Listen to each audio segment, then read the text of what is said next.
Olá, hoje a gente mergulha numa entrevista recente do Robert Kiyosaki, o autor de Pai Rico, Pai Pobre, né? Isso. E a entrevista foca muito na visão dele sobre, bom, mentalidade financeira, as falhas que ele vê na educação tradicional. Sistema bancário, impostos e o cenário atual, né? Com um pé em 2024. Exato.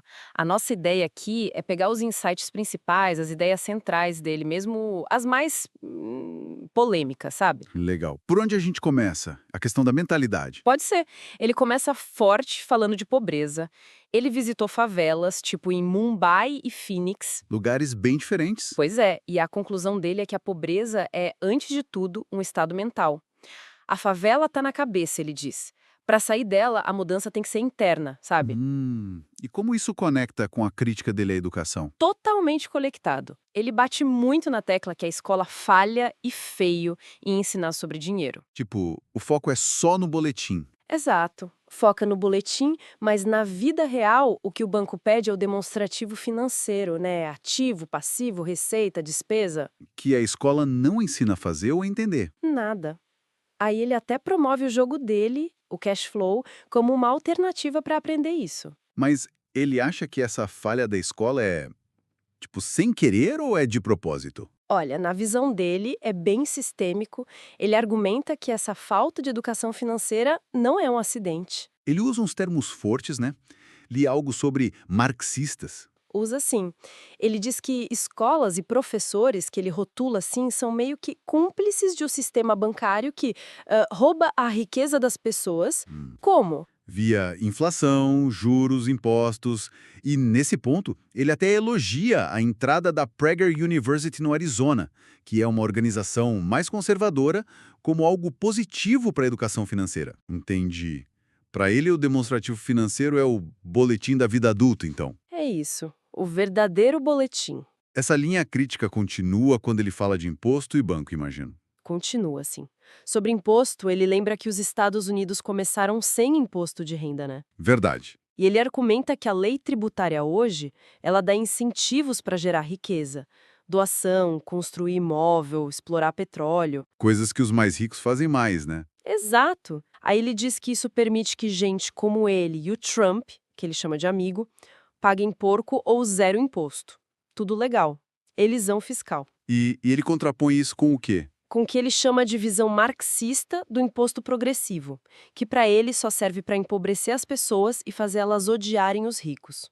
E o banco entra como nessa crítica? O banco é visto como centralizado de novo, a comparação com o marxismo e feito para tirar riqueza. Aí ele menciona o Bitcoin. Ah, como alternativa descentralizada. Justamente, uma saída desse sistema que ele critica tanto. Interessante a conexão. E, bom, politicamente, como ele vê o cenário atual, falando do governo Biden? Aqui é importante dizer que estamos só relatando o que ele disse na entrevista, né? Claro, claro. Imparcialidade total. Ele critica forte o cancelamento do oleoduto Keystone XL, a questão das fronteiras. Ele alega que são ações para aumentar a pobreza de propósito. Pra quê? Para dividir a população e botar a culpa nos ricos, segundo ele. E ele não fala de crise futura. Para ele, o crash já está rolando. Já. Com base em quê? Falência de banco, demissão em massa, tipo na Amazon. Para ele, são sinais claros. Entendi. E ele fala de mais alguma coisa específica, tipo dívida? Fala muito da dívida estudantil nos Estados Unidos. Ele chama de ativo trilionário, tipo 1,8 trilhões de dólares. Nossa. E diz que é a pior dívida que existe, porque é quase impossível escapar dela legalmente. Ele até culpa o Obama por facilitar esse endividamento. E isso afeta o dólar, na visão dele? Com certeza. Ele acha que o dólar está fraco, pressionado pela dívida enorme dos Estados Unidos e pelo movimento dos BRICS, né? Brasil, Rússia, Índia, China, África do Sul e os novos membros? Isso, a Arábia Saudita e outros. Eles estão buscando alternativas ao dólar para o comércio. E como os Estados Unidos são a maior nação devedora, ele acha que o valor real do dólar está comprometido. Faz sentido a lógica dele. Ele comentou algo sobre outros países, tipo a Índia? Comentou sim. Ele acha o povo indiano super inteligente, adaptado à tecnologia, mas que o país tem barreiras internas, sabe?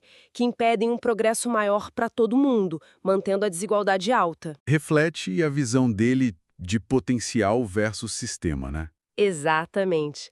Bom, então, para resumir essa análise da entrevista, o Kiyosaki martela na importância da mentalidade da educação financeira por conta própria. Faz uma crítica bem dura aos sistemas de educação, banco, governo. E tem essas visões econômicas e políticas bem diretas, muitas vezes polêmicas. É isso aí. A mensagem principal parece ser: a responsabilidade pela educação financeira é de cada um, já que os sistemas formais, para ele, falham nisso. O que deixa a gente com uma reflexão, né? Considerando essa crítica forte dele à falta de educação financeira formal, qual seria um primeiro passo prático que alguém poderia dar hoje para começar a construir o próprio entendimento financeiro? Não importa a escola que frequentou, fica aí para pensar.